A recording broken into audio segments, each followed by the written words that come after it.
Greetings and welcome back to the channel, this time for a guide on probably my favourite master title in all of 10 Thunders, and that is Linh Ly 1. So for those who follow the channel or have maybe seen it, I already did a guide to Linh Ly 2, and that covered the majority of the Red Library and story stuff. And at the time I was thinking I would probably end up putting out another guide to go along with it covering Linh 1. But the Linh 2 guide became so extensive, sort of covering everything in library and story, that it felt weird to do like a 2-hour, I can't remember how long it was, but it felt like a very long one, guide to Linh 2, and then putting out like a 20-minute guide to, hey, here's what's different between Linh 2 and 1, and this is what I would do. But over time, I really do play a lot of Linh, and find the differences are now maybe a little bit more pronounced than I first played them or thought, and unfortunately this guide is timed towards the end of GG4, so I'm sure that relatively soon, soon, trademark, whatever, it will become obsolete with GG5 hopefully coming, but I think you can apply a lot of the principles of what we're talking about. So scheme markers aren't going anywhere, right? They still should be part of the game and what we're looking at. So so take the principles of which schemes and which types of strategies are good, and apply those, and hopefully you'll be golden. So my dog has come to join proceedings. Let's see if we can just get her face slightly on camera. Is it possible? Come on, doggo. Yeah, your moment to shine. Hello. Right, down you go. That's it. Okay, so we're going to try and get through a fair amount of Linh 1 stuff within half an hour. Unfortunately, we have an egg timer. So this egg timer has enough sand in to go through in about half an hour, so I'm going to use that as my own personal little guide to this guide. So here we go. Okay, Linh 1. Let's dive in. Linh 1 is the more schemy of the two, so there's a bit of confusion in the app as to which one is 2 and which one is 1. That's because of release schedules from Weird getting a bit messed up, and they ended up putting out Linh 2's box before they put out the core box, and so in the app Linh 2 shows up primarily, but in actual fact Linh 2 Big Claw 1 beta guide existing, Linh 1 Librarian Lady, and the one we're covering today. Some major and somewhat obvious differences are defensive profile and damage profile. So defensive profile is, if you remember from Linh 2, her defensive profile is essentially 6'5", and then it's just relying on she's only got one really defensive ability, and that is that whenever a story model damages something, it heals her for 1, provided it's in line of sight. And so she's relying a lot on her crew to keep her alive. That is roughly similar for Linh 1, but in addition, she has a couple more things. So first of all, her profile is 5'6" instead of 6'5". Usually I would call that a weaker profile, but there are circumstances when maybe willpower attacks are coming and you might quite like that profile. And then second, it is this Keeper of the Red Library. So reduce all damage this model suffers by 1 for each friendly scheme marker within 4 inches to a maximum reduction of 2. That is to make it maybe a little easier to understand. If she has 2 scheme markers within 4 inches of her and line of sight, she has armor 2, except it's not armor 2 and can't be ignored as such. So this also stacks with the reduction from Map. So Map can reduce damage from Red Library models within 6 of him by 1 in order to take that damage on himself, often on his own shields, which he gets from his Boring Conversation trigger. So she can become armor 3 down to 0. Now, that is counteracted by the fact that she's only got 10 health. So she is very, very tanky, provided she is within the bubble of preferably Map and Than, in the sense that you'd like her to actually take a little bit of damage, reduce it via the scheme markers, and then get that healed up by either Than bonus pings, or Map take a look, or whatever else you might want to do, maybe New Cry from a Broken Heart with the healing script. There's a bunch of ways that she can be sort of ping healed up. So Lin 1 is actually a bit more of a tanky profile than Lin 2, unless she gets kidnapped. So if she gets kidnapped, then she gets moved away from Map, Than, and her scheme markers all at once. So her defensive profile goes from immortal to very, very, very mortal. So you do need to be very careful about kidnap when playing Lin 1, and of course Than is a good way to prevent kidnap, generally speaking, because you can take the hit for whichever ability is going to move her. And you do have access to a lot of cards, which we'll come on to, that you can then discard if you need to take those hits. So yeah, that's Lin 1's defensive profile. Her offensive profile, she has a 2/4/5 willpower attack, stat 6 at range 8. Couple of triggers, either hand out slow or drop a scheme marker in base contact. It's a fine attack. It's nothing special. You will find yourself using it every now and then. Don't forget that you can target your own models with low tomes to do 2 damage and drop out a scheme marker if you really, really need one. Usually that's more of a sort of turn 4-5 play to score a scheme specifically. And Lin 1 has enough scheme control that you probably don't need to, but it's an option. Handing out slow, useful, synergizes with Map and his own self-healing, and obviously is just AP efficient. If you can cost them an AP while using one, that's great. 2/4/5 track, I mean, min 2s are nothing to get excited about, but it can spike, and if you need to kill something with 5 health, you can sort of focus and then shoot this at them and then put the severes in, and card quality is something that this whole crew has in spades. Other things that matter a lot when we're playing Lin 1 are split focus, double shift, and lost knowledge. Those are the 3 sort of defining features of her card. So probably the most important is lost knowledge, in the sense that this is 2 things at once. One, it's the reason why you will often pick Lin 1 is when you are into a crew that requires or produces its own markers. So you want to be getting sort of double dipping in the value of, I get to remove your marker and draw 2 cards. If you are simply removing your own schemes, and yes, you can piss them out like nobody's business, that we'll come on to that, but if you're simply removing your own schemes, you're not really getting that double value by removing a resource from the opponent and gaining a resource for yourself. You're sort of removing a less important resource for yourself to gain a different one, and it's just you can tell already that's a lot different. So lost knowledge when you're up against any crew that produces or needs markers is fantastic, and the marker that she's obviously particularly good at dealing with are enemy scheme markers, because her bonus can also deal with those. We'll come on to that. But essentially, Lin 1 is incredibly good in scheme marker scheme pools. And if the opposing master or crew happens to create their own markers, rifts, pyres, hungry lands, shadows, whatever, then you really, really have a lot of corpses, scrap, if that's what they need.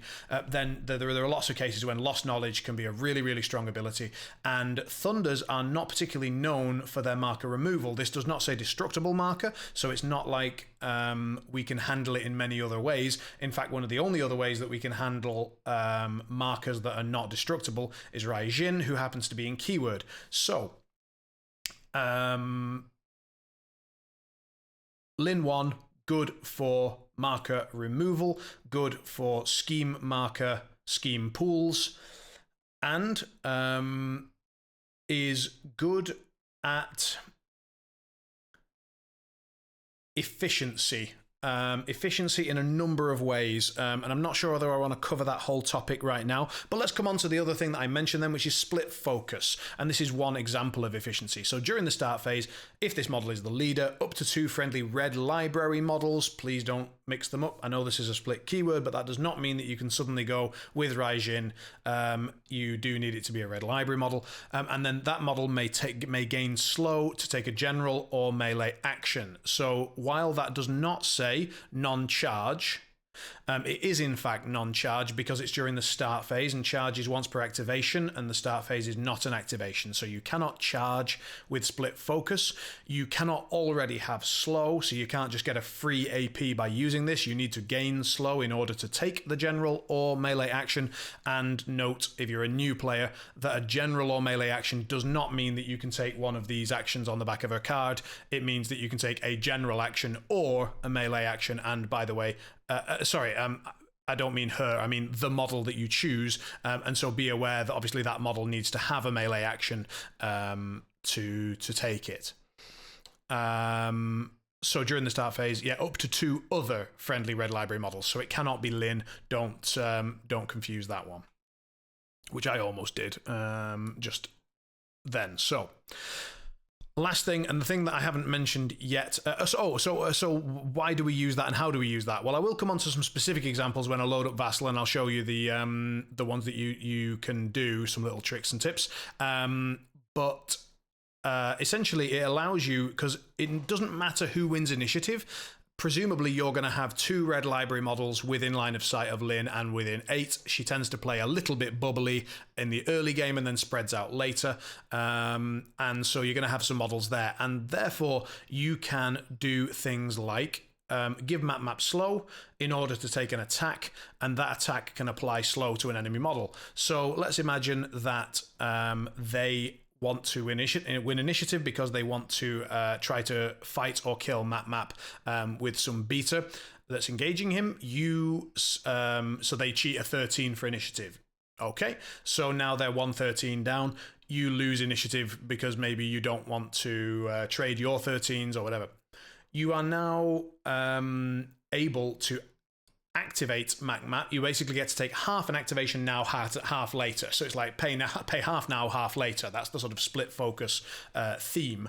And it means that even if they manage to kill map, then first of all, you've already got half an activation out of him, so it's less of a loss. Yes, you've still lost activation control, but you have got an extra AP out. If it's map specifically, and he lands that attack, then you've applied slow to them, so you've in fact, used one of your AP and removed one of theirs. So now, even if they wanted to activate that beta, it's now slow, and they might have to rethink that and go with something else.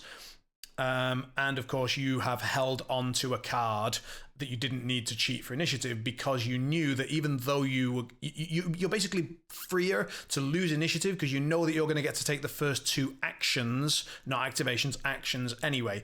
The reason it's important to remember action, not activation, is stuff like the Paper Tiger, with its stain on the page. After this model ends its activation, enemy models it damaged. That activation must discard a card. That doesn't work during split focus. So you do need to be a little bit careful when playing a Lin 1 crew regarding rules dynamics and regarding the dual keyword stuff. So for example, again, coming back to dual keyword, you might see that she's only red library, she's not story. However, when hiring, she is treated as having the story keyword, so you still don't pay extra for hiring story models.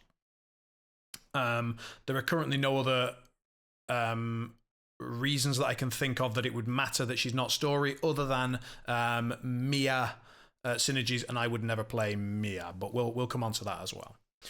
So split focus allows you to be fairly AP efficient. Other things that it might allow you to do in the early game is take the interact action. So let's imagine you want to drop a scheme marker, or in order to get maybe her, drop a scheme marker with someone else near her in order to get her scheme armor going, or to vote before a model gets engaged, or to, steal a cloak and dagger token, whatever it is. You can do that in the start phase. So really, really useful to have that option. The other thing that's majorly important about this is that because you're gaining slow in order to do it, Map can then heal a lot from the various models with slow around. So at the end of his activation, he heals for 2 for each model within 4 with slow. That includes your own models, so you can, and it includes himself. So you can give him slow, punch someone, give them slow, give another one of your models slow in order to do something else, and now you heal for 6 when Map finishes his activation. So basically heal to full. It's really, really useful and synergizes well. So the last couple of things on Lin 1's card before we move on to some more sort of crew building and scheme choice examples is Booklight Glow. So this one is another area where she's really, really supremely efficient. Once per activation, after a marker is dropped, any marker is dropped within 4, this model may have an enemy model within 2 of the dropped marker gain distracted 1. So in other words, you can have 4 inches, then a marker, and then 2 inches, and then the enemy model. So she can affect enemy models within quite a range around her. And any marker, so that is when another model dies and drops a corpse, that's when schemes get dropped. It's even when a shockwave marker gets dropped, or indeed a blast marker. So if you hit someone and you apply blast, you do drop a blast marker. There are rules about removing blast markers not affecting the game in any way, as in they don't count as a marker being removed, but there is not a rule that says that when a blast marker is placed, it doesn't count as a marker being dropped. So it does count blasts, shockwaves, schemes, corpses, scrap, shadows, whatever the hell you can think of, it counts, and once per activation you can hand out distracted. Given that you want markers being dropped out anyway, because it synergizes with Lost Knowledge, and you're generally picking Lin 1 into other keywords that hopefully want to drop their own markers as well, there's going to be a lot of that going on. You want to get Lin 1 centrally into the fight where she can use her scheme armor and her map reduction and her Than take the hit to be functionally immortal and in the middle of the fray. And then she's pissing out distracted at the same time. So essentially you want almost every activation for a distracted to be handed out. And if you think about a distracted as an AP, it's not, but if you think about how many times people concentrate during a game, that's a focus, and a distracted would get rid of it or apply the opposite effect. So in other words, it can be thought of as sort of pseudo AP, which you gain for doing what you wanted to do anyway. That is incredibly efficient. Her bonus is a free interact action, and it can be taken even if engaged. So essentially, the bonus interact that she can take is effectively Don't Mind Me. It has some weird rulings within the MWS. I think it's the worst ruling they've ever done. But in other words, it essentially cannot be used for almost anything. Based on the Maddening Drums FAQ that they've shoehorned it into. But without getting into too much detail on that one, what you can do with this is you can drop a scheme marker anywhere within 4 inches of you, and you can remove all enemy scheme markers within 4 inches of you because they all count as being in base contact with you. And so you can choose interact, choose the option to remove all schemes that are in base contact with you, and then you can have a 4-inch area around you count as being in base contact, and therefore clear a whole area of scheme markers if you need to. So you can already see that Lin 1's ability to deny scheme marker schemes is insane, and her ability to score them is also pretty good because she has this bonus that allows her to basically put out a free scheme marker within 4 each turn. Don't forget that that would allow her to very easily place them in a spot where you can get the distracted 1 from Booklight Glow. So good synergy there. Free, bonus action, which gives you a bonus distracted, and also a free target that you could then remove with Lost Knowledge if you really needed the cards. All right. Double shift. This is another area where, when we're talking about efficiency, Lin 1 becomes really, really important and impactful. Once per turn, she can target another friendly red library. So a few things. 1, once per turn, so don't forget. 2, another friendly red library, so not her. 3, it is red library only. It is not story. You cannot reactivate Than or Wukong or whatever. And that has not been targeted by this action this game. So it's essentially once per game per model, and once per turn, and red library only, and not Lin 1. So it is a bit restricted, but It allows the model to activate a second time this turn and may also use its well-versed ability a second time this turn. I remember taking that to a rules lawyer to ask whether you needed to have already used your first well-versed in order to gain the second one. I'm pretty confident that the ruling on that was no. You are able to simply have 2 instances of well-versed available to you if you haven't already used the first one by the time you get double shifted. So you need a red library model that isn't Lin 1 to activate, then you need Lin 1 to activate, and she needs to double shift them, and then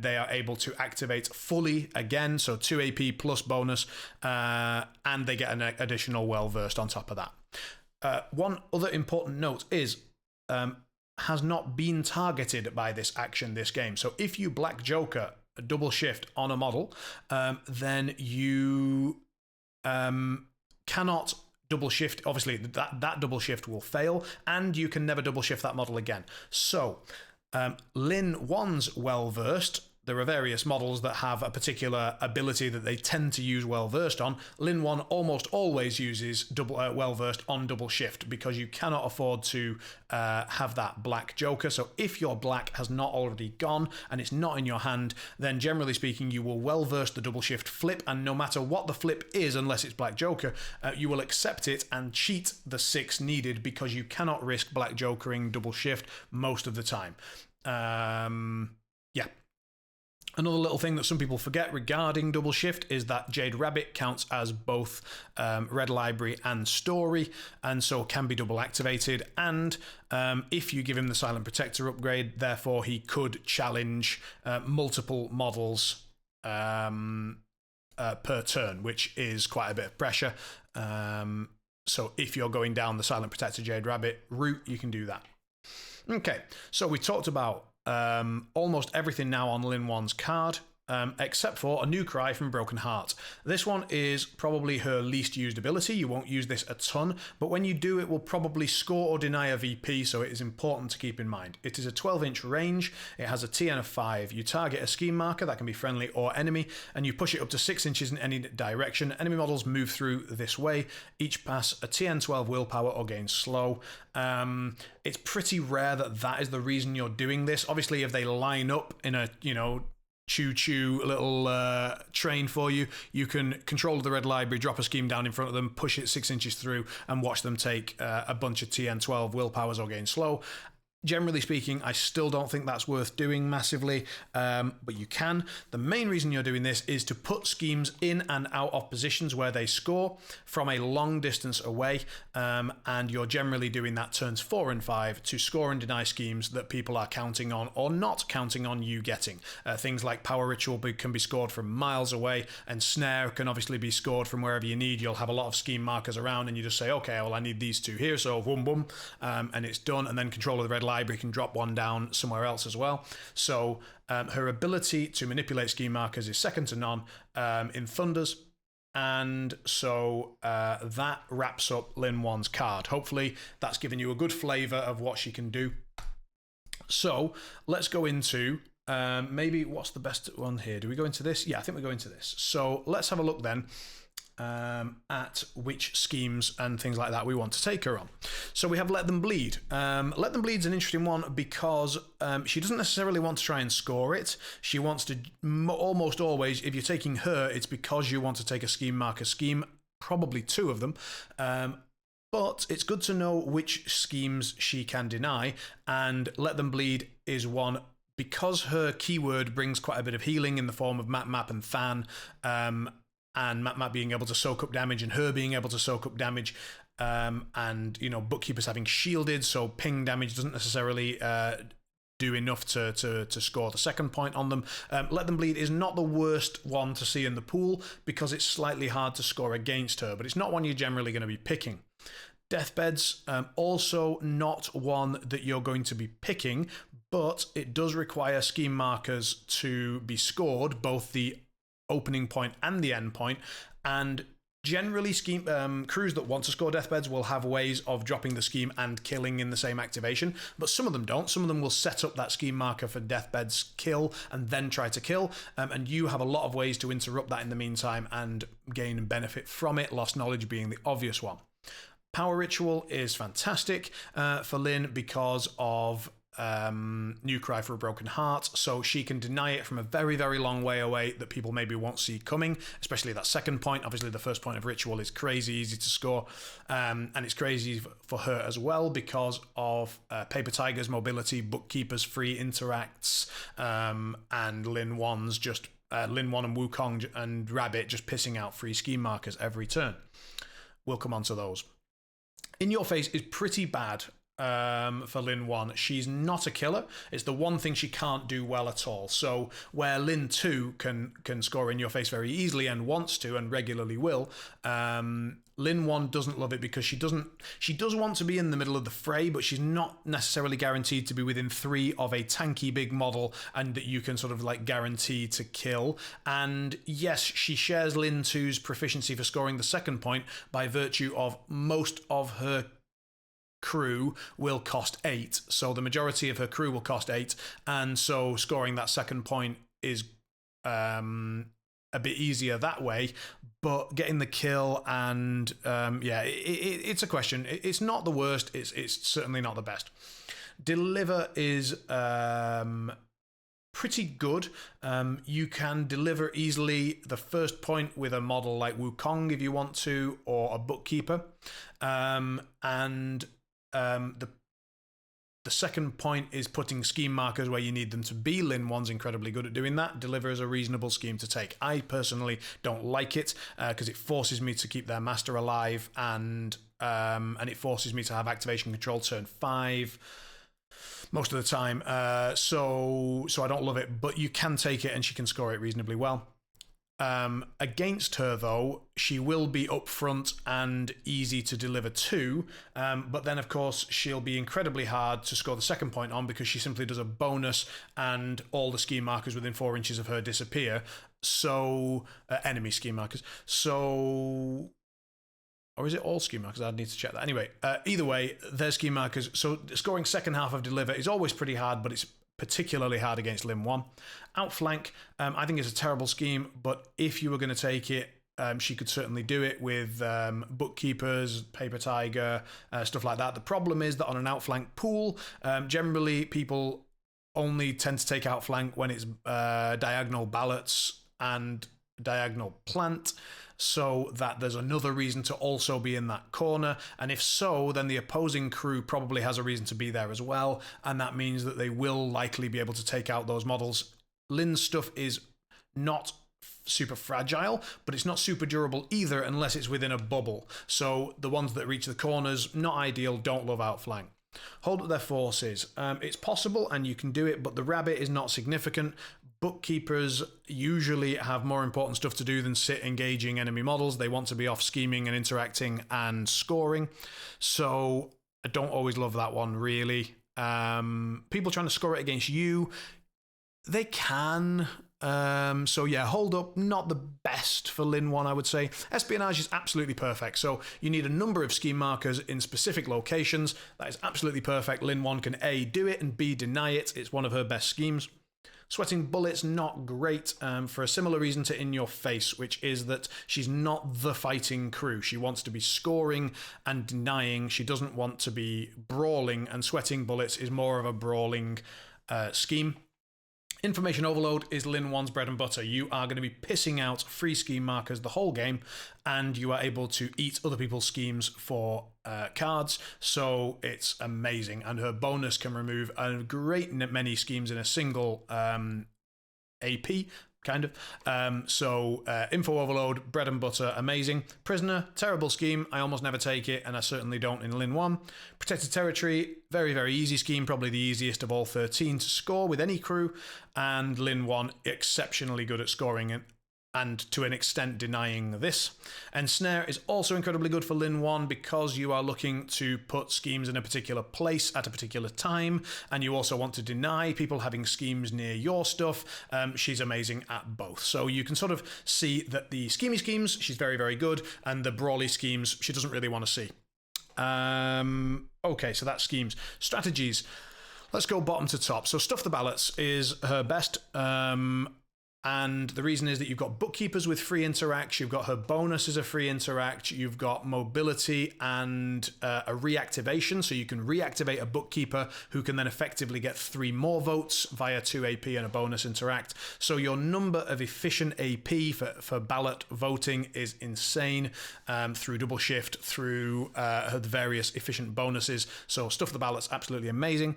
Cloak and Dagger, similarly good. Cloak and Dagger generally comes down to very few people can score 4 on Cloak and Dagger. Schemes become more important, therefore, and Lin 1's plan is more based on scoring and denying schemes than it is rolling the opponent through combat or through strategy.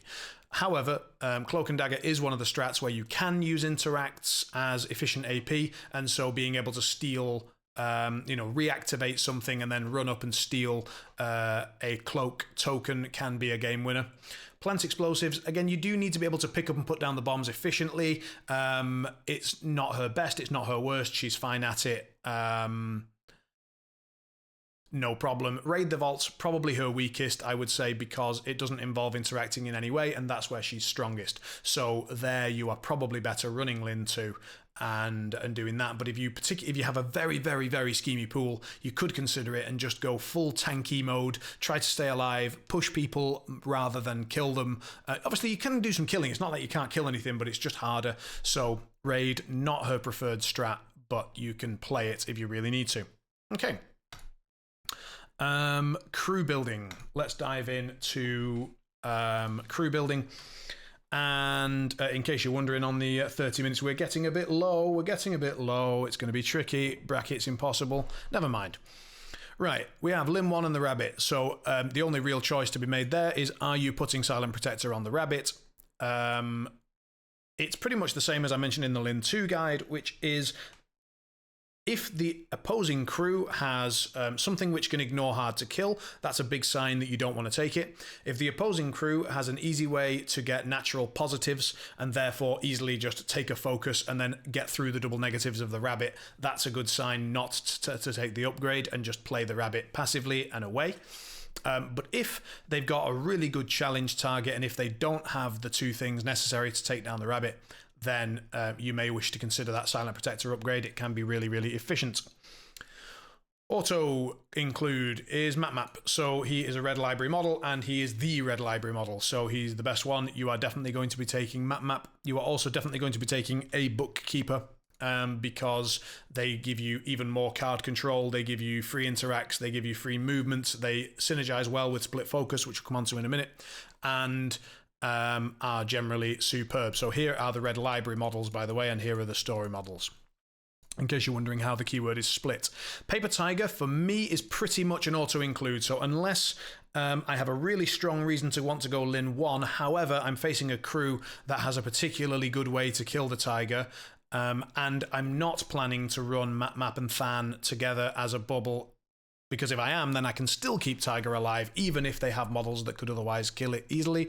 I'm almost always running the Tiger because it has a 5-inch leap without a card being flipped as its bonus. It generates a free melee attack from that, so that's essentially like a move and an attack for free on a bonus. So it's almost like a 4 AP model, and then you can reactivate that model and get 8 AP out of it, kind of, in one turn, and that's just insane.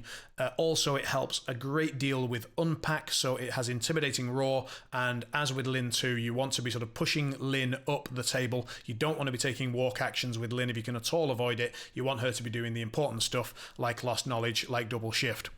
So getting her into position with the Tiger, really like it. I like having the Tiger sort of stay in the bubble in the early game, stay protected, and then when threats start to diminish or spread, then the Tiger can go where it needs to be. It's a relatively weak piece. It can be killed when it's on its own, but within the bubble it lives, and outside of the bubble it can do a hell of a lot of work if it doesn't die. So love the Paper Tiger. I generally will run all 3 of these in almost every Lin 1 crew.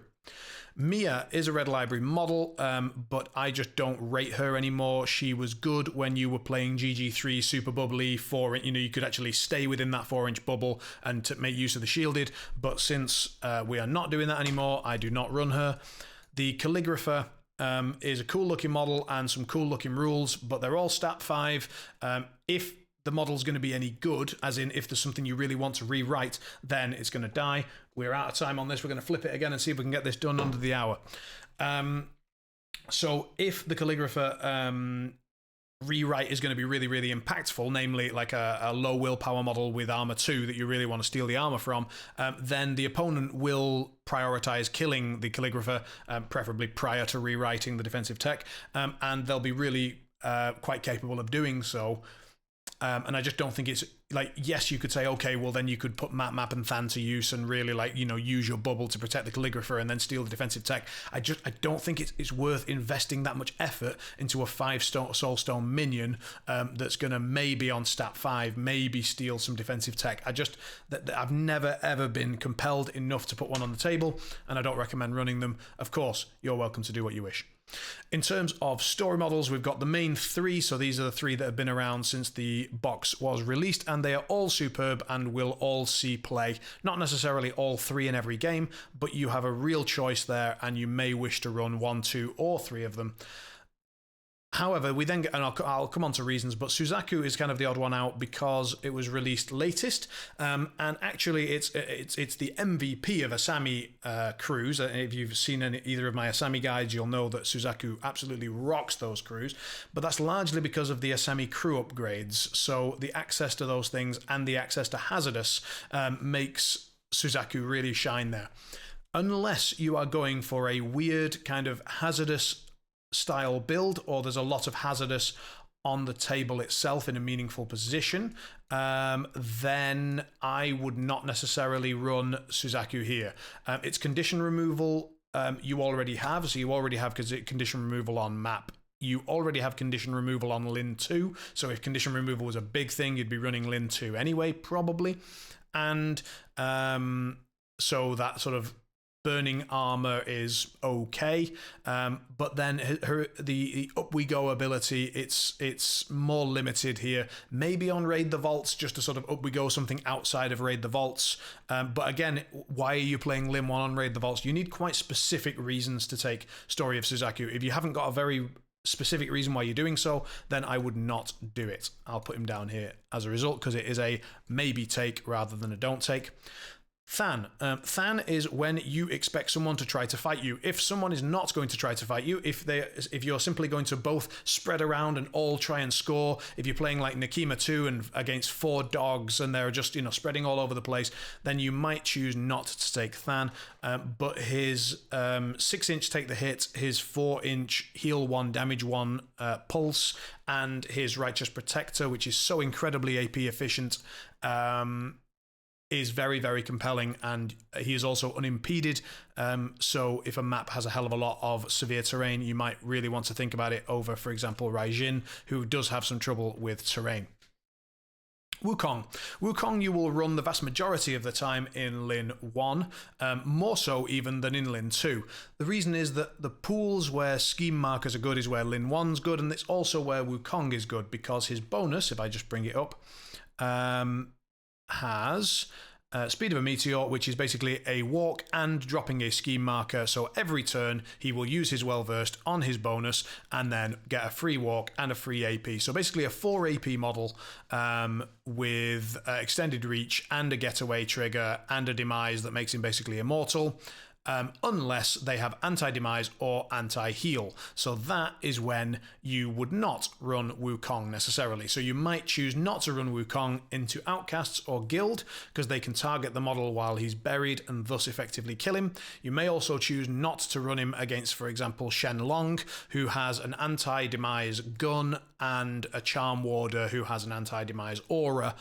Lin 2, for example, also has an anti-demise trigger on her melee and could definitely reach Wukong. Wukong. So there are things like that where you know that an anti-heal max 2, anti-heal Yedza, you know, there's a bunch of things that can definitely shut down that demise. And when they are, you might really want to reconsider Wukong. And if you're reconsidering Wukong, then you might want to reconsider Lin 1, because it's a big part of her style of scheming is to have Wukong, Rabbit, and her pissing out a free scheme marker every round. So Lin 1 via Control of the Red Library, free scheme. Jade Rabbit via where is it? Phases of the Mid-Autumn Moon. At the end of its activation drop, discard a card to drop a scheme. And then via Wukong with the speed of a meteor that we just looked at. So you're getting 3 scheme markers free per turn, 4 if you count the Bookkeeper's bonus efficiency. I mean, it's even called efficiency. Come on now. Interact. So you're getting 4 to 5 free AP, free scheme markers per turn. It's just insane. Raijin is more of a tech pick than any of the rest of this crew. Raijin is yet more marker removal. So if you are taking Lin 1 into a crew because they have markers that you wish to really pressure and target, then Raijin might be an excellent piece because Maddening Drums becomes a decent damage piece. You can also drag people into your own scheme markers, so you get sort of a kidnap available. You have also Middle of the Storm, Eye of the Storm, reduction on pistols. Actions, so if you know that someone's going to be trying to shoot you, then Raijin standing near Map and Than and Lin can really make that bubble incredibly hard to kill, including himself, obviously. And he gives you a really quite good action in terms of synergy. So if we go to Raijin, we have the Thunderstruck Shockwave. So it's a movement 13, 2 damage and stun. So it's a Shockwave 2, so the better Shockwave. Movement 13 is a pretty difficult TN for most people to reach, so most models are going to need an 8. Then damage 2 is the higher end of Shockwave damages usually, and stun is probably the most efficient and effective negative condition in the game. In addition to that, this model can ignore that Shockwave and heal 2, and in addition to that, he has a couple of decent triggers, but also in addition to that, it counts again as dropping a marker, and so Lin 1 can apply Book Light Glow if she's nearby and ping out a distracted. So Raijin really does have some good synergy there, but it is more tech oriented. So if they don't have any markers, if they don't have any guns, if there's a lot of severe terrain that you're going to struggle to move around through, if stunned isn't something that you really need, if they've got condition removal or if it's Pandora or something, I don't know. So Raijin, more of a tech piece. In fact, I would do it something like that. So auto, close to auto, incredibly good, close to auto, most of the time, often, very rarely, but specific. Right. Coming on to, so that's the keyword stuff done and dusted, and we'll come on to some sort of movement stuff, but for now we're just going on to crew building. So here are some of the Thunder's versatile and out of keyword models that you'll see fairly often. Desper is a mobile scheming piece, and we have plenty of those. We really don't need them in Lin 1. We have better stuff available in keyword. We don't need Desper. Maddox is the card draw engine of a lifetime, but so is Lin 1 and Bookkeeper, and I've got Surge here, I've got Deja Vu here, I've got just ludicrous amounts of card draw in keyword. Don't need Maddox, not worth paying for. Terracotta is, again, card draw and take the hit, but we already have take the hit and we already have a shitload of card draw. In terms of a cheap model that just sort of fills the stones out, I think you're better off paying 2 more and getting a Bookkeeper who are faster and have effectively an additional AP. So, and also have a bunch of front of card effects that are really good. Monk of Low River, often a good one. Healer, except that we've got healing. So we've got Map, we've got Than, and we can even heal a little bit with Lin 1's trigger on the new Cry. So we don't need healers. Fast schemers with a efficient movement. We've got the Bookkeeper at home. We don't need to pay the same for an out of keyword Wandering River. Ban Ying is a really odd one. It's one, so I don't like running Ban Ying even in keyword. I don't tend to play him in Shenlong, but the majority of players do, and the majority of players would probably say that I'm wrong not to run him, and it's every time. Let's bring up Banying's card briefly. Oh, hello. Let's Ban Ying.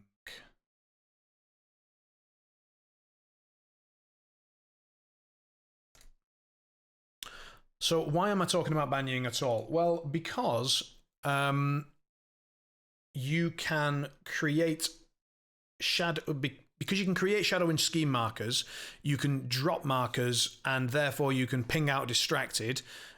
You've got mutilate, so you've already got a lot of ways to hand out slow in general. Map mostly, by the way. A lot of that slow is being handed out to your own stuff, but it's another way to hand out slow, which can help heal Map. But it's also another way that if Map hits something and gives it slow, then suddenly Ban Ying has a +1 damage track 3, 5, 6 against it. And obviously Ninja Vanish allows you to target friendly schemes, and you'll have schemes everywhere, so it makes Ban Ying particularly efficient in terms of being able to move around.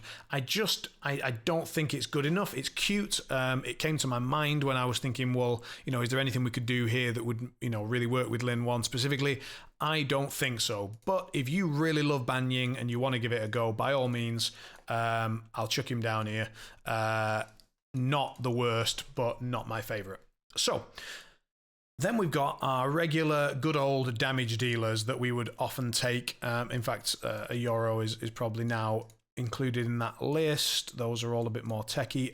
So here are our general all-purpose beaters.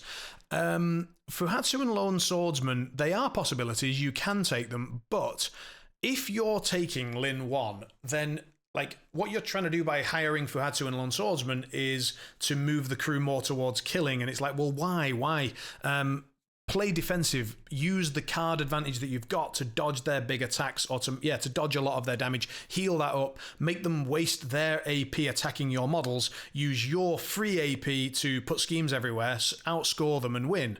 You don't need to fight fire with fire. They're well aware of Thunder's killing tech, and in order to play Fuhatsu or Lone Swordsman, you'd probably want a Kunoichi or something like that to give them focus. You don't want a Low River Monk because you've already solved healing, and you don't want Tanuki because they're not very good. So I don't know.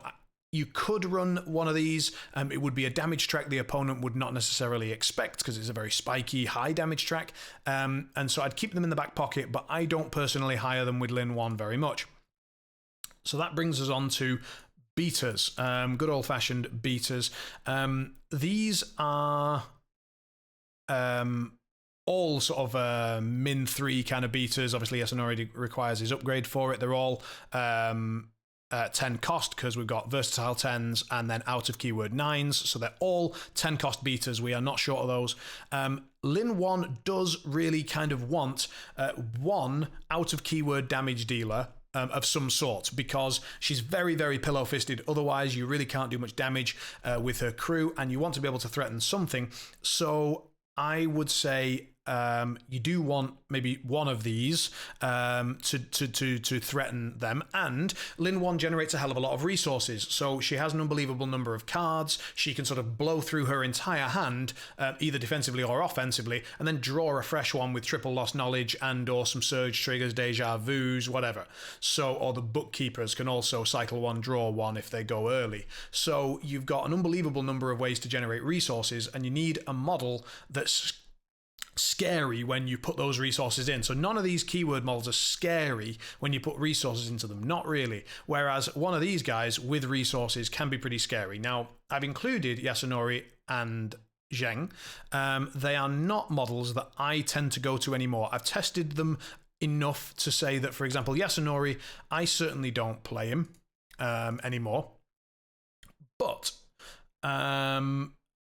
some people might want to, and here are some arguments to do it. Thunderous Blow. So enemy models within 2 of this model must pass a movement 13 or gain slow. We've already talked about various slow synergies, and so being able to hand out, you've basically got a bunch of triggers that are fairly decent except for duality, and you've got a bunch of very high cards that you can use to dodge stuff with stat 767. or to hit things and then use Carnage to deal damage. I just find that Yasunori doesn't quite do enough work and is slightly too killable whenever you are doing that work to make it worthwhile. So I don't play Yasunori. You can if you wish. Zheng is very similar to Yasunori in the sense that it's a 10 cost beater with a 3, 4, 5-ish kind of damage track, but you can discard cards to get interact actions when you damage stuff, so you get to sort of generate a free scheme marker. You could argue you've already got enough scheme markers in the keyword, you really don't need to spend 10 stones on another model to do it again. I would argue that, and I would argue that because it's not a henchman, and because you need that rams to get the bonus, to get the additional attack, to get the AP efficiency there, that I don't mind Zheng, but I don't personally run him. Your call. So where I start to prefer things is Bill. So Bill is, first of all, just a superb model. It also tends to live reasonably well, especially when protected by Than. Gives you another healer in case someone does decide to go absolutely ham, trying to kill Lin 1 or whatever, or Map or Than. So Bill kind of synergizes a little bit with that unkillable healing bubble if they decide to brawl with you. It's not that you're brawling, it's that you're sort of just out healing, outstaying them and outscoring them. And that's where Bill's Debt of Gratitude comes in. So Debt of Gratitude and Leverage make Bill really, really superb. So first of all, you've got this damage track 3/4/4 with crit strike, and so if you've got those decent cards, you can put them into him and do damage there. But it's the heroic intervention with Debt of Gratitude. So first of all, you can save some of your own models with heroic, but most importantly, the target must remove a scheme marker friendly to its crew from anywhere in play. So Lin generally will be somewhere near the middle of the board, relatively speaking, and can remove all the scheme markers around there and eat them for cards and blah blah blah. And that means that whatever schemes they have left are probably very pivotal to whatever they want to be scoring, and you maybe don't have enough AP to get Lin close to them to be able to deal with it herself. So, for example, Power Ritual or Outflank. And that means that Bill is sort of filling the role as a useful beating model. Also Ruthless, by the way. The crew does not handle Terrifying particularly well, and Bill does. So you've got a Ruthless beater who's quite sustainable. Armor 1 in combination with healing, very efficient. Take the hit from Than, very efficient. But now you've got this Debt of Gratitude trigger, which you can use to remove those scheme markers that maybe Lin can't get to. So you're doubling down on really denying the shit out of what anyone wants to do around you. And so I like this combination. I think it's really, really good. And so Bill, definitely one of my top hires in Lin 1. Yorigumo isn't one that I actually tend to hire very much. It was just something that came to my mind when I was preparing to make this guide. So let's be thorough and bring up the card. So where are you, fella? Here we are. So the reason that the Joro gets a mention is because extended reach is pretty handy, and you've got this centuries old, because if you're hiring the Joro, then it's suddenly got hard to wound without having hard to wound, which means you've now got this combination of difficult to one shot or one round, and then you've got access to quite a lot of healing within your crew. So you can heal up the Joro, it's difficult to kill, and it's got a hell of a damage output and some very decent triggers. And it also has this target cannot heal. So whenever anti-heal would be really useful, I think your one beater slot that you probably want to hire could well be a Yorigumo, and I would consider it. And now we get on to, I'm going to put this out there for a minute. And so these can be here because I think they're really pretty solid. But we get onto these. So Minako Rhea, I think she's probably the most overlooked model of the Oni rework. I think people really amusingly to me called this a nerf because Katashiro became weaker than they were in some ways. I mostly agree with that. Katashiro did get weaker, but Minako Rhea got so much stronger that I just don't think it matters. And why did she get stronger? Well, it's because of Instigate. So Instigate is a way for her to force enemy models, regardless of whether she wins the duel on the melee attack or not, because it's after resolving, it just happens. She draws a card, so the card that you probably cheat or stone for to get this trigger, you then draw a card, guaranteed, miss or hit, and then the target must take a melee action targeting this model. Why? Well, in general, why is that good? Because the Karmic Tie upgrade, the Karmic Debt defensive trigger, is ludicrously strong. It allows you to summon a Wanyudo when you kill them. It allows you to have a built-in irreducible damage trigger against that model. It allows you to deal damage to them for any damage that they deal to Minako. She gets fast when she kills something, so not only does she then sort of get to summon a Wanyudo, she then gains fast from Assassin and can often, like, if she kills something next to a ballot, she can run in, kill it, summon a Wanyudo, and then vote. She's got Laugh Off, which is incredibly good. She's movement 6, so she can be a fairly efficient scheme runner. She's got card draw through Equality of Fate. She can summon Katashiro as additional marker removal if they're using Scrap, Shadow, or Rifts.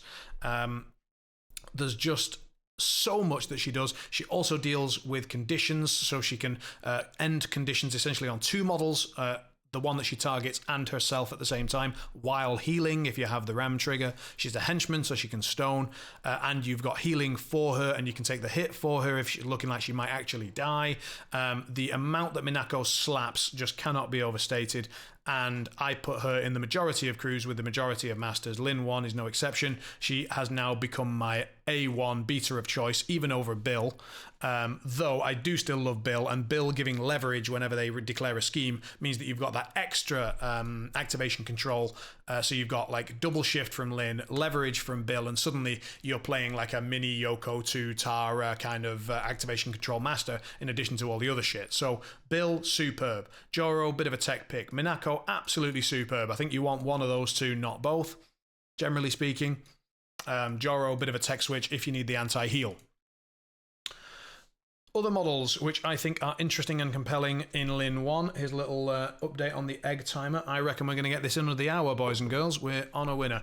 Charm Warders. Charm Warders are just generally superb when they are good, so which is a lot of the time. So whenever you need to drain the opponent's hand, whenever you need to deal with demise or summons, Charm Warders are your go-tos. And if the enemy has a particularly bubbly crew, then their bonus becomes really, really difficult to deal with. If you can just get a Charm Warder in there and just every turn get that bonus off. You don't get to choose who gets hit and how much for, but they're going to hand out some damage. They're definitely going to hand out some damage with that bonus versus a bubbly crew. So very, very handy to have. They've also got access to some irreducible damage via the Ram trigger. So, and obviously Exorcism deals with summons, and anything summoned near them takes damage. So stuff like Hamelin gets pretty well clapped by Charm Warder. I know that Hamelin's not top of the agenda right now, but good to know nonetheless. So, Charm Warders, a tech piece, but a very, very useful one across all of Thunders, and no exception, you may want one in your Lin crew. Koji is the most recent thing that I've started to play around with, in Lin 1 specifically, and not a model that I would have recommended more than a week ago. So ever since Koji Long was sort of put to bed, I have pretty much written off Koji. And I've suddenly written him right the hell back on. Why? Because whenever I am choosing to declare Lin 1, it's because I want to score and deny schemes, and I think that specifically scheme marker stuff, and I think that having only Lin 1 that's doing that within my crew, so if I've not got Raijin, for example, or whatever, then people can sort of wait for Lin 1 to need to activate, or they can pressure her and force her to activate, or they can be well away from her and so on and force me to move a lot to go there and deal with stuff. So having another model that also fucks with or benefits from enemy schemes is really good because it makes it much harder for them to stagger and to manage their activation order. So how does Koji do that? Well, first of all, he's got protection money, so if enemy scheme markers are dropped near him, he can draw a card. He also treats enemy scheme markers as hazardous shielded. When he shoots someone, he can force them to drop an enemy scheme marker. In fact, it's him that drops the enemy scheme marker within 3 of the target. That can also be done, so you can shoot them and drop that scheme marker under yourself if you're near the target.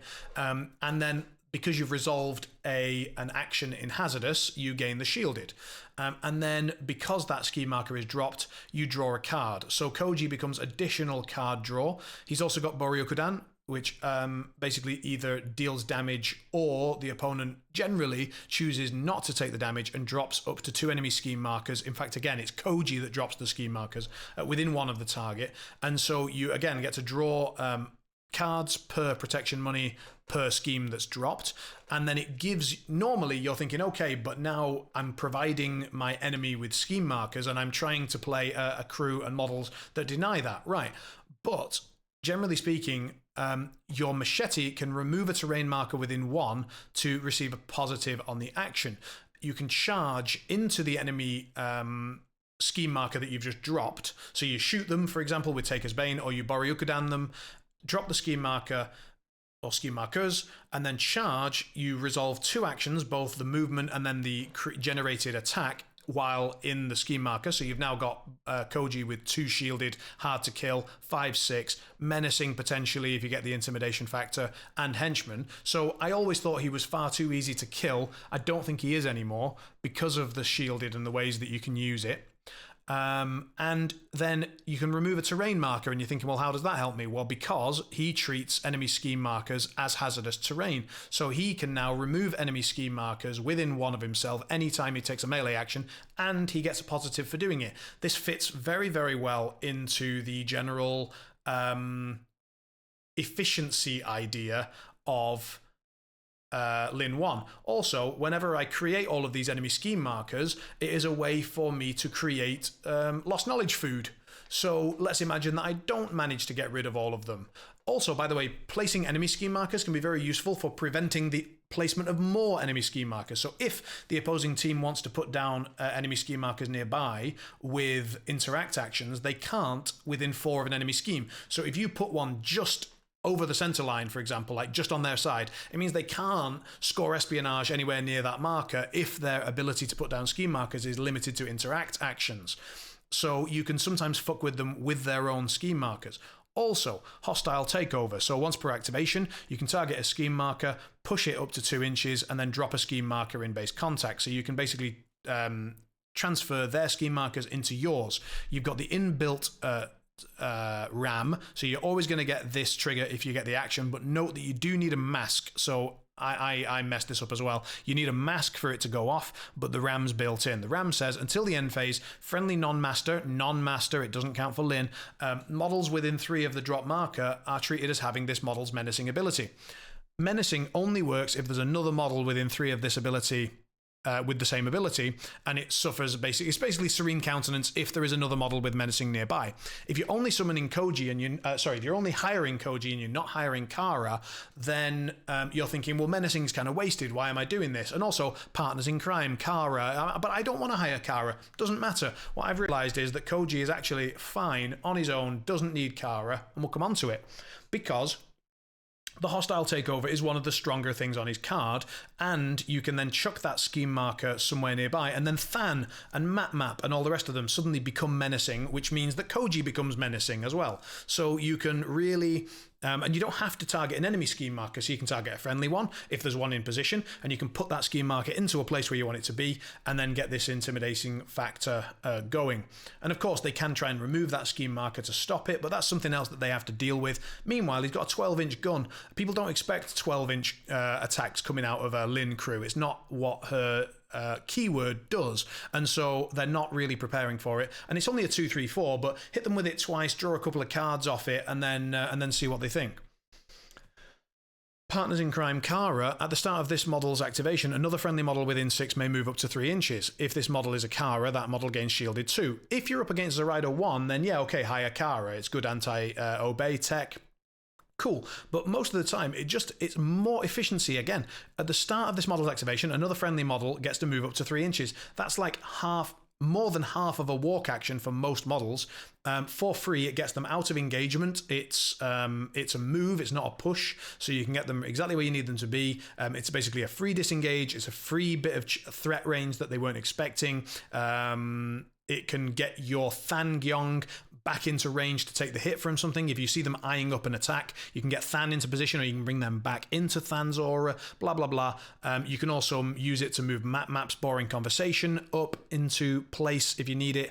There's a lot of ways. Also, of course, it can be Raijin. So if you're running Raijin and Koji, you can move Raijin and then Sound of Thunder will go off, and now you've got that defense 12 or 1 damage and stun.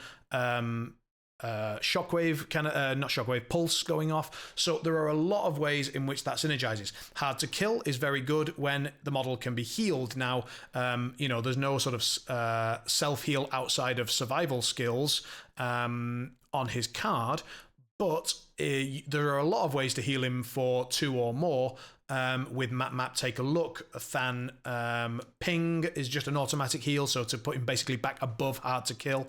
And when he's got Hard to Kill and more than 1 health and shielded, he becomes a real nightmare to deal with, and he's just very, very efficient, and he just deals out this sort of trickling of damage. It's not massive, he's not an enormous beater, he's not like Bill or Minako really putting out serious hits, but he's doing very, very efficient actions and damage and generation of resources. So in Lin 1 specifically, and largely only in Lin 1, I have started to find Koji to be a really good model.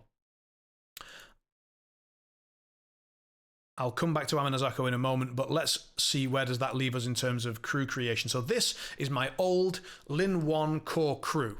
It was Lin 1, Jade Rabbit with Silent Protector, then Map, Wukong, Minako Rhea, it's not that old. It was post Oni rework, and then Paper Tiger and 2 bookkeepers. This was very much leaning into, I don't think they're going to brawl me. I just want to like shut down their main beater with challenge, and then I want to have Map and Lin in the middle wasting their time with Minako Rhea somewhere around there, and then I can have the Tiger and bookkeepers off doing this, and Wukong off doing their scoring thing, and I'm just going to win on points. I would now change this. I would change it like so. So I don't think you necessarily always need that second bookkeeper. I think that 1 Tiger, 1 bookkeeper, and especially if you have Wukong, is already enough scoring power, and you've got enough card draw in the crew that you don't necessarily need the second book. So that's where I would save 2 points. Also, I think a lot more people now are very aware of the Silent Protector Jade Rabbit, and they often have ways, or they prepare ways to deal with that a little bit more efficiently. And a lot of modern crews, a lot of modern meta crews have very, very good card draw. We failed on the hour, but I'm pretty confident we're going to get in under the 90 minutes. He says. So I think that the Jade Rabbit is good enough without the upgrade, and if you play it correctly, namely don't get it killed and just use its Arcane Reservoir, use its free scheme marker drops, and occasionally come in and nibble on something, then the Jade Rabbit can be very, very good without the upgrade. So I drop a bookkeeper and I drop the upgrade, and that gives me 8 points. And 8 points is the magic number because it allows me to either hire Than, Raijin, or Koji. So I think that this is the core that I really, really like. And then it's basically either Than if I need to defend myself, Raijin if I need to deal with markers or guns, and Koji if neither of the above.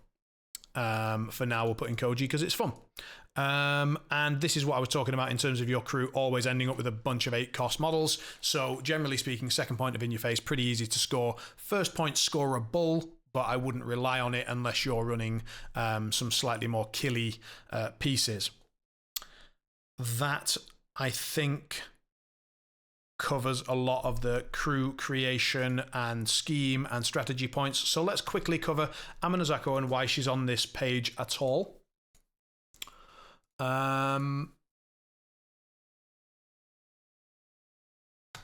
So, I haven't tried this yet, but because I played a lot of Asami recently, the idea came to me of using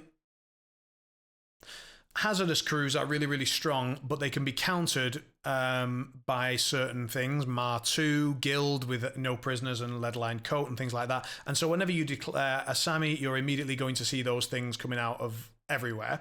But when you declare Lin, nobody's thinking about Hazardous necessarily.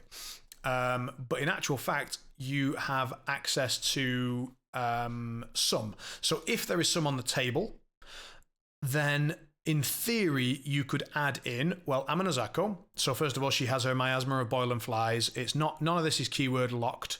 So you simply have a model that can create a hazardous aura.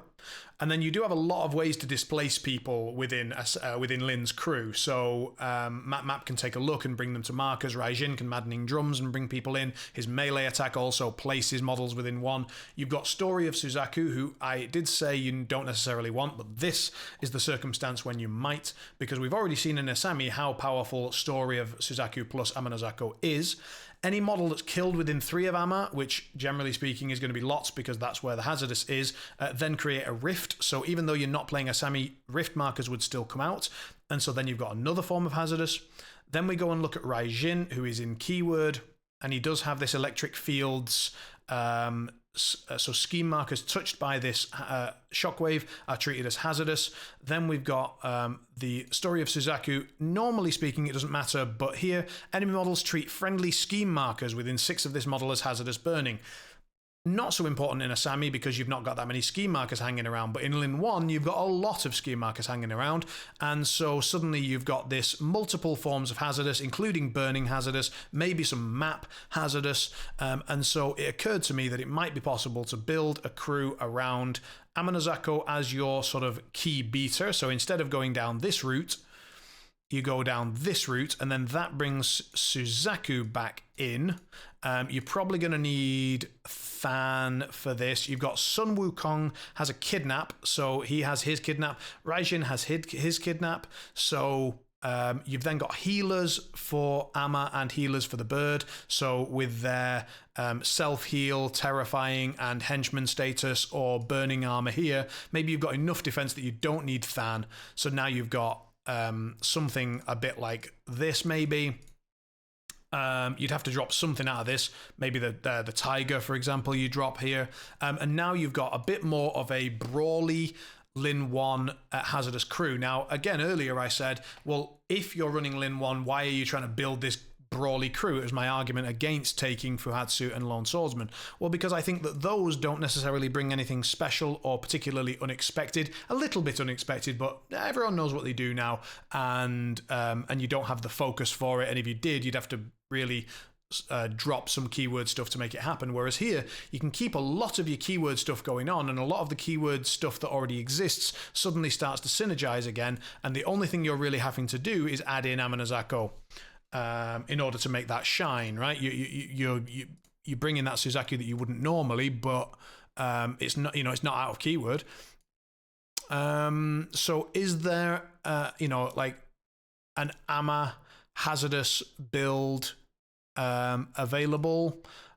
The major benefit is that it's obviously not as strong as an Asami hazardous build, but it has more scheme marker control and denial, and most importantly, it is not expected. No one will build a 4 elite model, no prisoners, lead-line coat crew to counter Lin, right? First of all, they're going to be thinking largely about Lin 2 anyway, because she's the more seen one. There aren't that many people that play Lin 1 to my knowledge.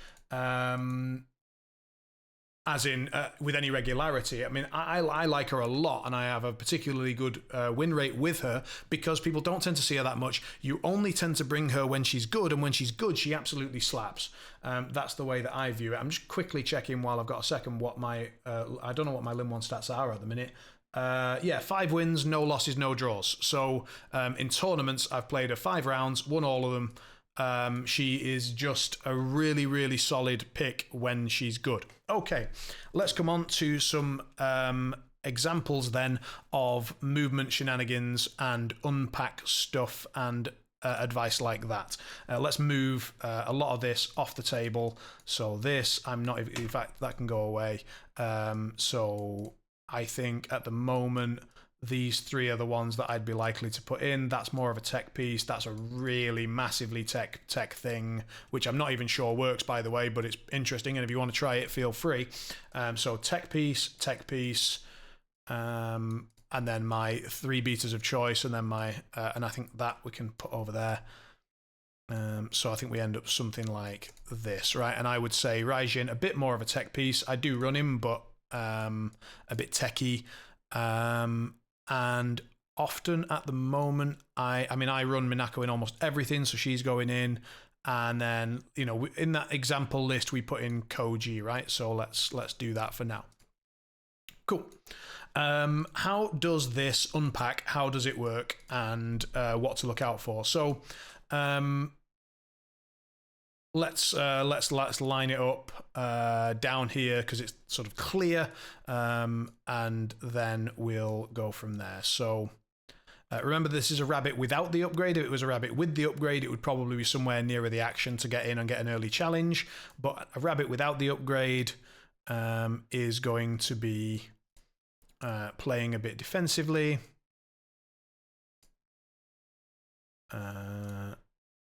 This is not a legal list, is it? It's too expensive. Never mind. Let's pretend it's a legal list. So map is very often front and center. Than wants to be a little bit off to a side, and then Tiger is very often just here.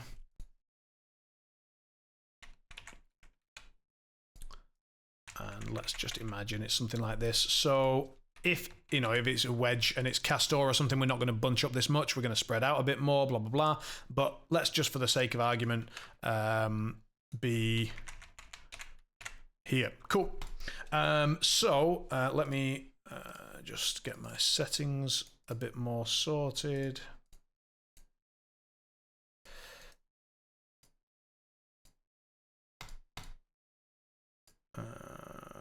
Come on. For God's sake. This is annoying, but there we are. Right, so we've got a 7-card hand. We've got all of our stuff going on. Cool. I'm going to mark well-versed so that I can show it for the purposes of the unpack and when they're getting used and stuff. So very, very often, what we're going to start with is Than. So Than's going to go and he's going to do Righteous Protector. He's going to use Well-Versed on it, usually, because we can't afford for it to fail, because it is so... and Wukong should be within 4, if possible, like this. Because it's so incredibly AP efficient. So again, the key to this crew and to the whole idea is efficiency.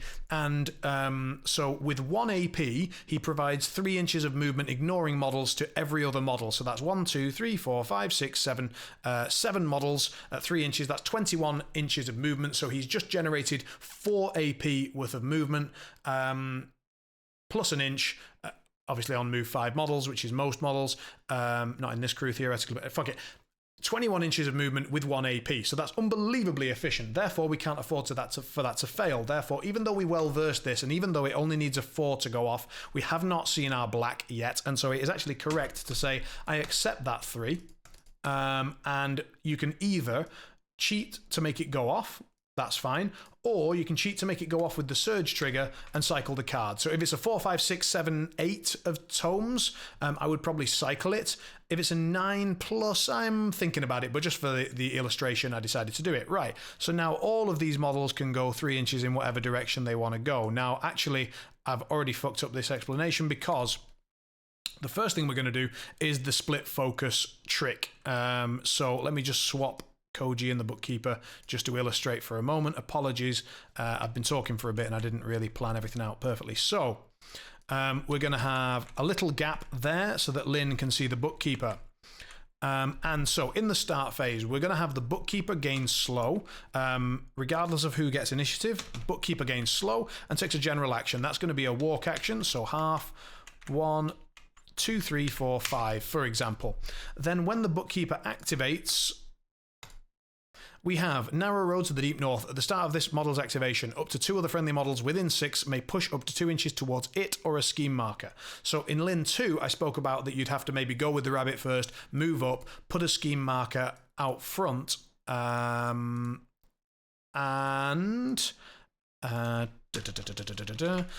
then you would need to, and then when the bookkeeper activates back here, 2 models could move towards the scheme marker. But now with Lin 1, we can simply take slow with the bookkeeper, move him up somewhere slightly out of the way, and then as soon as he activates, we can now, for example, go with Minako and go 1-2 towards him, and also with Map 1-2, a little bit cleaner there, so 2 inches towards. And the one action that he's going to take usually when he activates, but you don't have to go first with the bookkeeper, is to discard a card and draw 2. Now again, it's more efficient, if we go back, it's more efficient to do his bonus first with well versed, unless you think he's going to get hit. So let's say we do that, his bonus goes off, fine. If it failed, we could then cheat that 5 for the scheme marker to go down, and then we chuck a card and draw 2 so that we're not going over our hand limit and having to discard a card. It's just tiny bits of extra efficiency, but it's worth doing. So that's what the bookkeeper is generally going to do,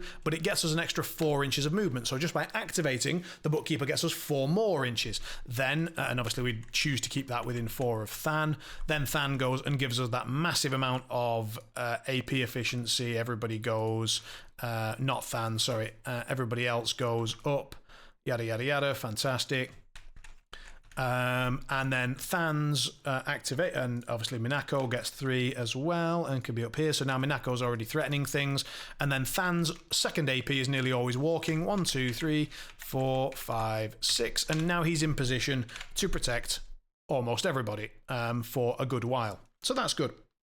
That's Than's activation.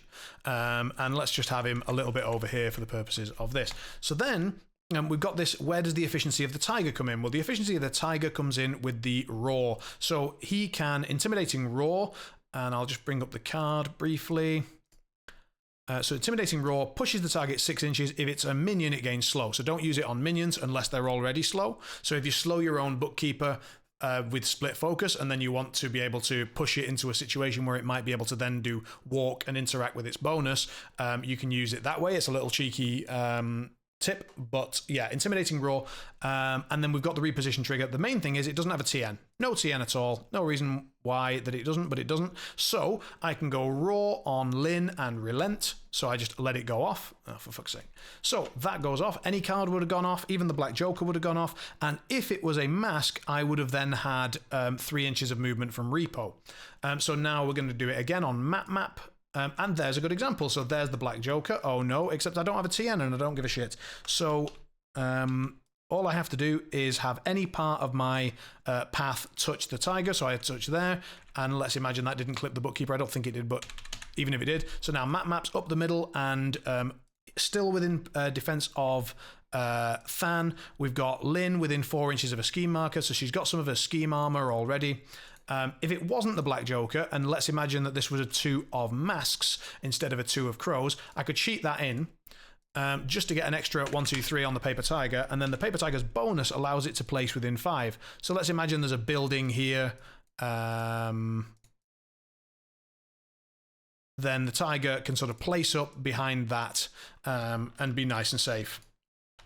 There, having already provided me with 12 inches of movement on my 2 expensive and important models, and then taken his free bonus to get movement up there, and he's still got his well-versed available.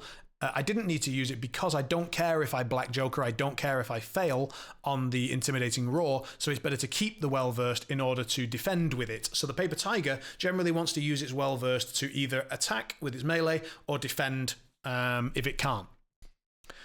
So those are those models. Then Wukong is almost always first turn just going to be going walk, and then bonus with well-versed. So he spends the well-versed to look at the card. That's no good. I don't want to black this, but at the same time, maybe I would risk it because it's the first turn and who cares. So excellent, we get the 7. So now we can go move and drop a scheme marker. So we've got another free scheme marker. Rabbit is just, generally speaking, in this crew going to be walk, discard a card, drop another scheme marker. So we've got 1 from the book, 1 from the rabbit, 1 from Wukong, and none of that has really cost us anything yet. Koji in this crew and in this situation, he's the one that's been left behind. I've not chosen to like push him up with Tiger. You could, but in the in this case, he's simply going to move up and get ready to be in position, or he might take a shot with his 12-inch gun to drop a scheme marker near Lynn, which would then set off the distracted ping and give her some lost knowledge food. But let's imagine that he does that, so he moves up and he's just in position. Cool. Now we've got Map. So Map's general position is going to be up front. He wants to be protected by Than if it's all possible. So let's imagine that an enemy model moves up to here. So Than's going to Map's going to come up, try and smack it to give it slow, and then he's going to put up his boring conversation. Well versed is usually used on that. Goes off, cool, and Map's done with boring conversation up and protected by Than and protecting the paper tiger. If I was being a bit more careful, I would also have Map just protecting that bookkeeper. And maybe I would choose to like block off line of sight here if we're looking at positioning stuff. But obviously, this is all a bit haphazard and just sort of showing stuff off. So now we've got some options. So Minako is, generally speaking, going to want to use this one to force, or this, in this case, I've got the perfect card. So I'm going to go up and walk charge something. So walk, charge, get fucked, and hit it with the 13 of masks. 13 of tomes. At this point, I'm really rushing this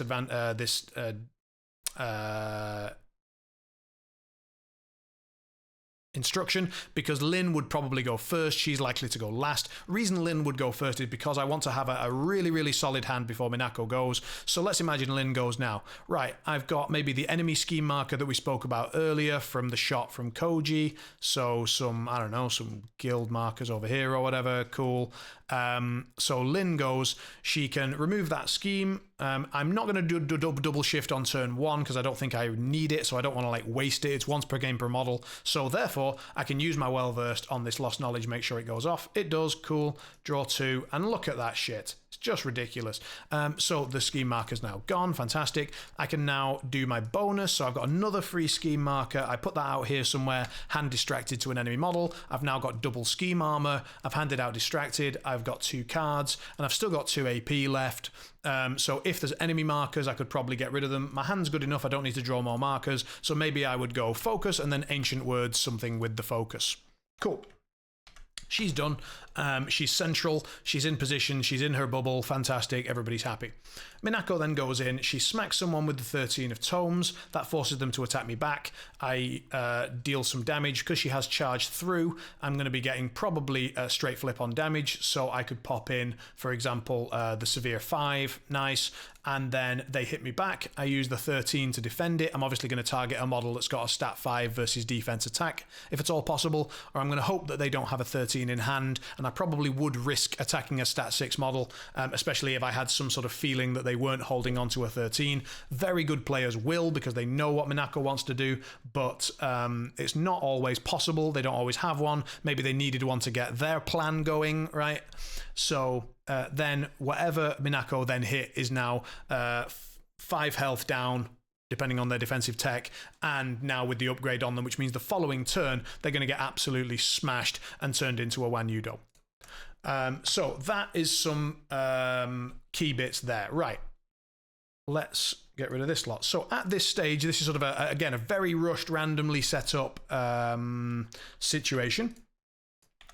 But now, at the start of turn, so remember that this model is engaging something. Let's say it's engaging a charm order for whatever reason. So again, split focus. So let's say, this is our initiative flip. Opponent has a 10 or whatever. Cool. We've lost the initiative. We can't. There you go. You've got a terrible hand. We can't beat it or whatever, or we don't want to risk it. So Lynn, split focus. Map gains slow to take a melee action. Uses well versed because my hand's crap, so I can have a check of the card. Oh dear, that would have been awful.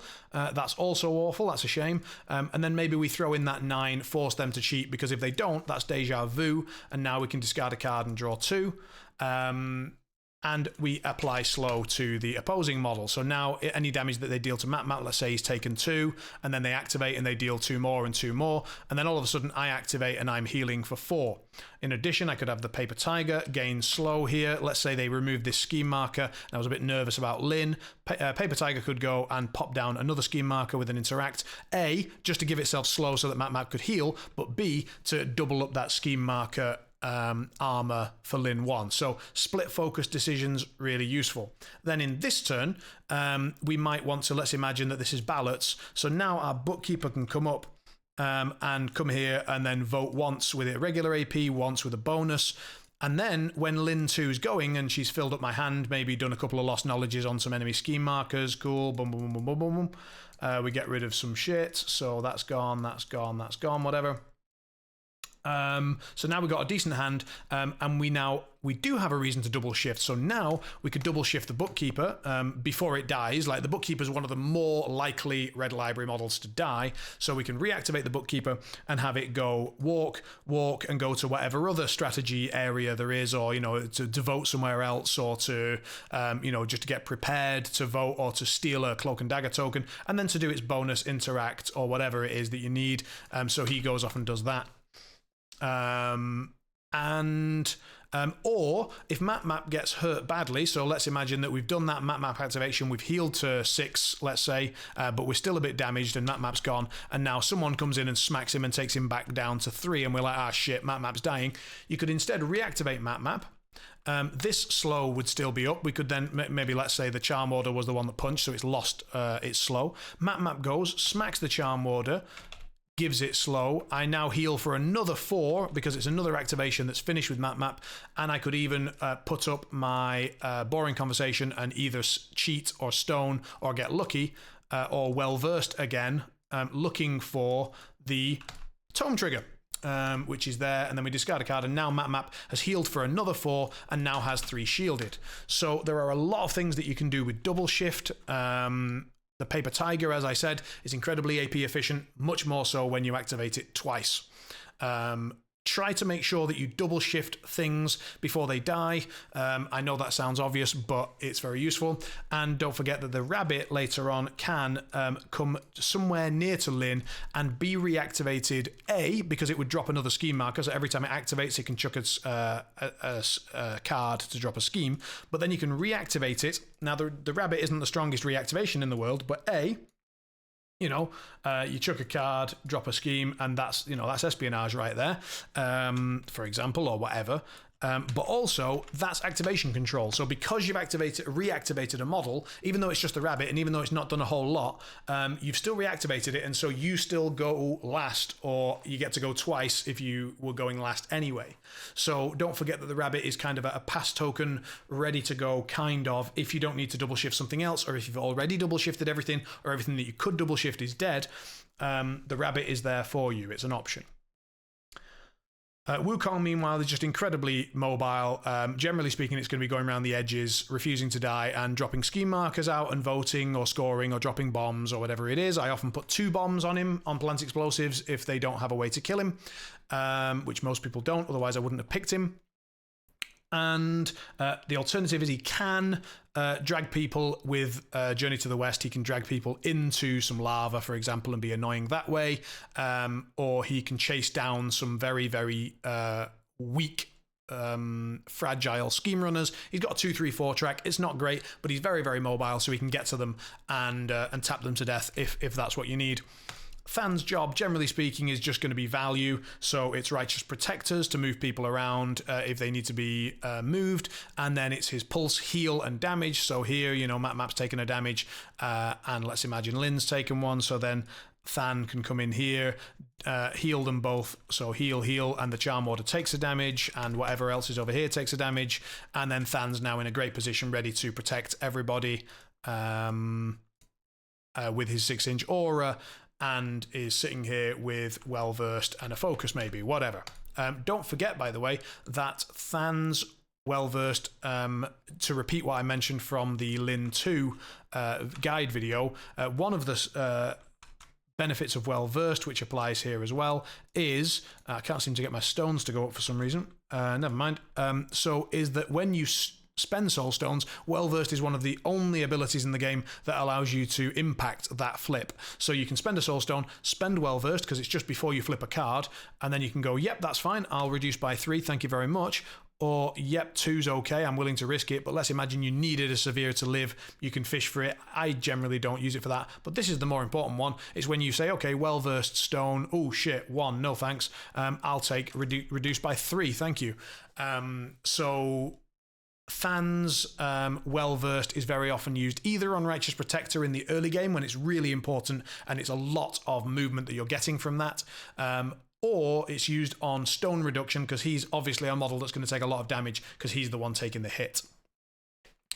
Map's abilities, generally as the game goes on, is just to make sure boring conversations up as often as possible. It's to slow as many people as possible, and then it's often to move models into scheme markers to heal them up. So let's say Than takes a whole lot of beating because he takes the hit a lot. He's down to 1, he's done some stoning and all the rest, and then Map goes, take a look, moves into a scheme marker, heals for 2, and then moves into the same marker, heals him for another 2, and now suddenly they've got to get through 5 health, armor 1, Than, maybe with a stone left, and he can live long enough to get to next turn, and then he's got his well versed again, and then he can use that on the next stone, and so on and so on and so on.